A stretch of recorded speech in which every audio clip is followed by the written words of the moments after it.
유튜브로 읽는 박정희 전기 9권 총 들고 건설하며 보람에 산다. 대통령과 야당 의원의 면담.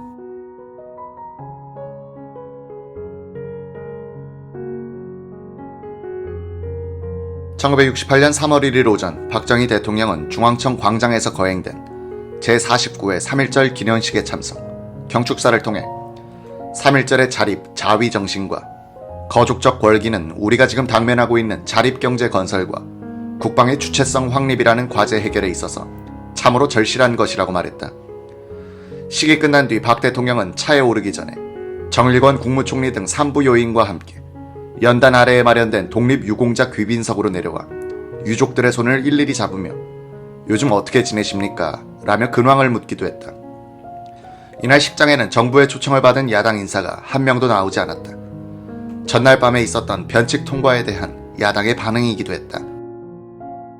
3월 2일 오전 박정희 대통령은 청와대에서 정일권 국무총리, 최영희 국방부 장관, 임충식 합참의장 등이 참석한 가운데 배덕진 국가안보회의 사무국장으로부터 그동안 관계부처 간의 합의를 거친 향토 예비군의 무장, 편성, 예산 문제 등에 관한 보고를 받았다.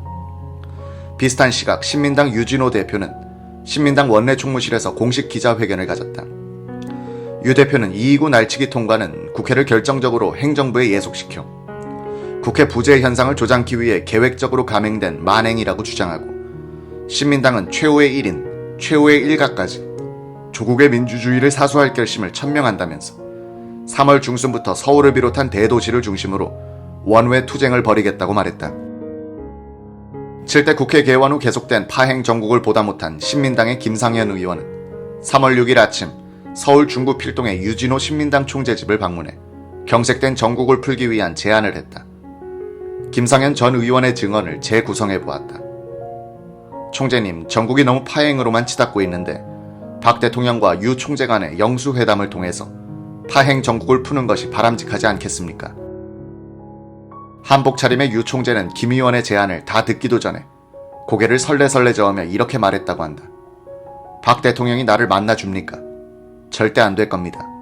또 만나봐야 밖으로부터 사꾸라 소리나 들을 거고, 사꾸라 소리 10번을 듣는 한이 있어도 국정을 바로잡아야 하지 않겠습니까?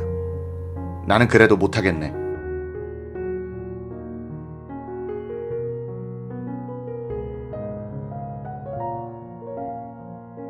이 무렵 야당의 풍토는 선명투쟁이 유행이었다. 어떤 사안이건 여당과 강경대치를 하지 않고 합의를 도출하려 했다가는 당장 사꾸라로 몰리곤 했다. 벚꽃의 일본말인 사꾸라는 한일회담 반대 시위 당시 온건 야당에게 강경 야당이 비난조로 사용하면서 한국 야당 내에서는 정부의 의도에 영합하는 야당 세력이란 뜻으로 사용돼 왔다. 유진산 신민당 부총재의 경우 6.8 선거 부정사건 이후 국회를 정상화시키기 위해 정부 측과 타협할 뜻을 비추자 당내 강경파인 정혜영 의원에 의해 사꾸라로 몰려 정치적 치명상을 입을 뻔했다. 김상현 의원은 결심한 듯 제안을 했다. 그럼 저라도 박정희 대통령께 면담 요청 한번 해볼랍니다. 나도 안 받아줄 건데 김 의원이라고 해줄 것 같소. 저도 헌법기관의 한 사람입니다. 박 대통령께 면담을 요청해놓고 한 달 정도 기다리겠습니다. 한 달 이후에도 아무 이야기가 없으면 국회에서 정식으로 문제를 삼을랍니다. 그럼 그렇게 해보시구려. 유진호 총재는 시큰둥하게 말했다고 한다. 김상현 의원은 그 자리에서 유 총재 비서관인 박찬세를 불러 청와대 비서실장실로 전화를 넣어보라고 지시했다. 잠시 후 이우락 비서실장 대신 모 비서관이 전화를 받았다. 나 신민당의 김상현 의원이요. 이우락 비서실장을 통해 박 대통령께 꼭 좀 전해주시오. 그렇게 하겠습니다. 내용은 어떤 것인지요? 제가 박정희 대통령께 정식으로 면담을 요청한 것으로 전해주시오. 알겠습니다. 김상현 의원은 일주일쯤 지나면 청와대에서 반응이 나타날 것이라 예상하고는 유 총재의 집을 나왔다. 다음날인 3월 7일 오전 8시쯤 집을 나선 김 의원은 문이 닫힌 국회의사당을 지나 서울시청 부근의 한 호텔 커피숍에서 사람들과 만나 환담을 나누다가 오전 11시쯤 평소처럼 집으로 전화를 걸었다. 휴대폰이 없던 시절 국회의원들은 집에 가설된 전화를 사무용으로 쓰던 때였다. 전화를 받은 김 의원의 부인은 청와대에서 이우락 비서실장이 아침부터 2번씩이나 전화를 걸어오며 찾아달라고 재촉했어요 라고 말하고 있었다. 김 의원은 부인이 급히 불러주는 청와대 비서실의 직통번호를 받아 적고 다이얼을 다시 돌렸다. 이우락 비서실장이 직접 전화를 받았다. 아이고 김 의원님, 어디 다니시면 어디 다니신다고 행선지를 남겨놓고 가시지. 아침부터 김 의원님 찾느라고 욕받습니다. 오늘 오후 2시까지 청와대로 들어와 주실 수 있겠습니까? 그러죠. 당시 김상현 의원은 이우락 비서실장이 자신을 부른 이유가 면담 의도와 내용을 사전에 알기 위한 것인 줄로만 알았다고 한다. 청와대에 도착하니 현관에서 기다리고 있던 이우락 비서실장이 지금 각하께서 기다리고 계십니다 라며 곧바로 박 대통령 집무실로 안내했다. 김상현 전 의원의 증언. 집무실에 들어갔더니 대통령께서는 돋보기로 여러 장의 흑백 사진들을 찬찬히 살펴보고 계십니다. 한 3분 동안 저와 이우락 비서실장은 머쓱하게 앉아 있었죠. 집무실 벽을 둘러보니 벽면 전체가 대한민국 지도로 도배되다시피 되어 있더군요. 각종 도표도 중간중간에 붙어져 있고 마치 전쟁 중의 작전 상황실 같다는 느낌이었습니다. 지도는 그해 막 시작했던 경부고속도로 건설과 관련된 것이란 걸 한눈에 알 수 있었습니다. 색연필로, 연필로, 사인펜으로 예상 도로를 그려 넣거나 수정한 부분들이 여기저기 보였습니다. 이런 걸 구경하느라 한참을 두리번거리고 있는데 각하께서 돋보기를 책상 위에 놓더니 아, 김 의원 미안합니다 라며 악수를 청하러 걸어 나오시는 겁니다. 정말 잘 오셨습니다. 반갑습니다 라고 악수를 하더니 당신이 보고 계시던 사진들을 가리키며 이렇게 설명을 하는 거예요. 김신조가 참 정직한 사람입니다. 이 사진들은 김신조가 얘기해서 찍은 항공사진들인데 북한이 산 밑에 굴을 파 요새화한 지하 활주로 입구를 찍은 것들입니다. 이리 와서 한번 보시죠.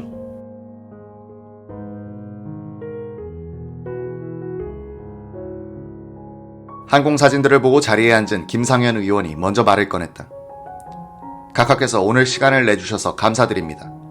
저는 적을 상대하더라도 진실로 대하고 진실하게 대하는 길만이 대화도 될 수 있고 갈등도 해결할 수 있다고 생각합니다. 김 의원이 진실을 강조하자 박 대통령은 너무나 기다렸다는 듯이 우리 진실로 정치 얘기 한번 합시다. 도대체가 야당이 말이요. 반대를 위한 반대만 하고 말이요. 라면서 집무실 벽을 가리켰다. 김 의원, 저것이 고속도로요. 내가 헬기를 타고 수십 차례나 다니면서 직접 그려서 하고 있습니다. 고속도로라는 것이 앞으로 산업화 시대에 얼마나 중요한 것인데 야당은 그것도 이해하지 않으려 들고 무조건 반대만 하고 말이요. 석유류세 인상 법안도 고속도로 건설 자금 마련을 위한 조치인데 그것 가지고도 야당은 반대하고 지난번 6.8 선거에서는 다소 문제가 있었지만 여당도 이걸 인정하고 양보해서 야당과 의정서까지 만들어 놓고도 또다시 야당이 깨버리면 도대체 정부와 여당은 뭘 어떻게 하란 겁니까? 김상현 의원은 박 대통령이 일방적으로 여당 입장만을 전해 듣고 있다고 느꼈다고 한다.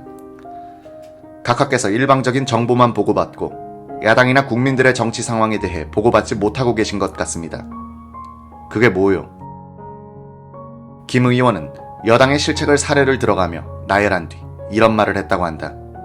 대단히 죄송합니다만 처칠이나 루즈벨트 같은 사람은 국가의 중요 정책 결정 과정에서는 야당을 먼저 만나 설득시키고 이해시키고 하면서 일해 나가는데 대통령께서는 언제 야당 사람들을 만나 대화하고 토론하고 하셨습니까? 국회 문제라면 여당 총무보고를 받으셔야 하지만 야당 총무보고도 받으시는 길을 만들어 놓으셔야 되는 것 아닙니까?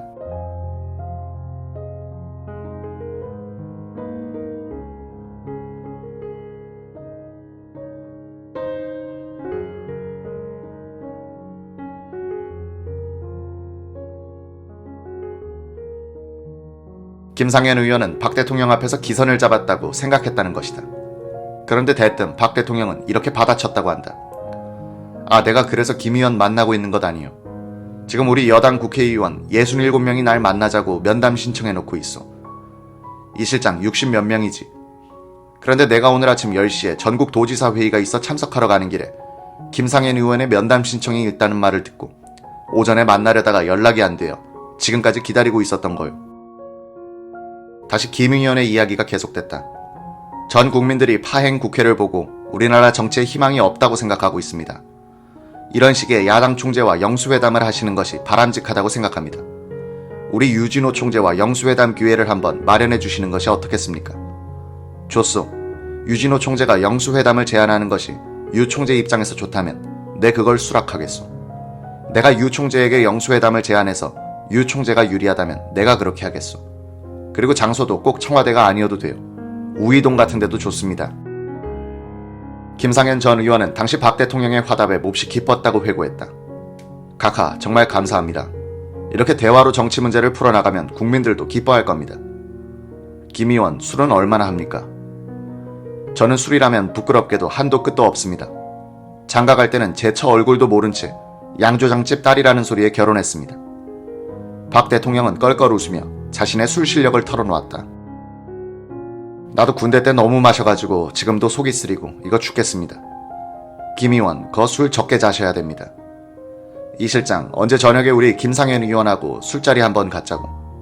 그리고 앞으로 우리 김상현 의원으로부터 연락이 오면 언제라도 즉시 나한테 보고하도록. 알겠습니다. 다시 이야기는 장기 집권 문제로 옮아갔다. 박 대통령은 정색을 하며 이렇게 말하더란 것이다. 만약에 내가 장기 집권한다든가 국민의 기본권을 유린한다고 하면 야당이 극한 투쟁을 해도 좋습니다. 내 임기가 3년 정도밖에 안 남았습니다. 내가 만약 장기 집권한다면 김영희 극한 투쟁에 앞장서시오. 각하께서 그런 불행한 일은 하셔서도 안 되지만 만약에 그런 일이 있을 때는 각하와의 약속을 반드시 지키겠습니다. 웃음으로 대화가 매듭지어질 즈음 배석했던 이우락 비서실장이 끼어들었다. 각하, 사실 김상현 의원이 청와대까지 들어왔다는 것은 보통 용기가 아니고는 할 수 없는 일입니다.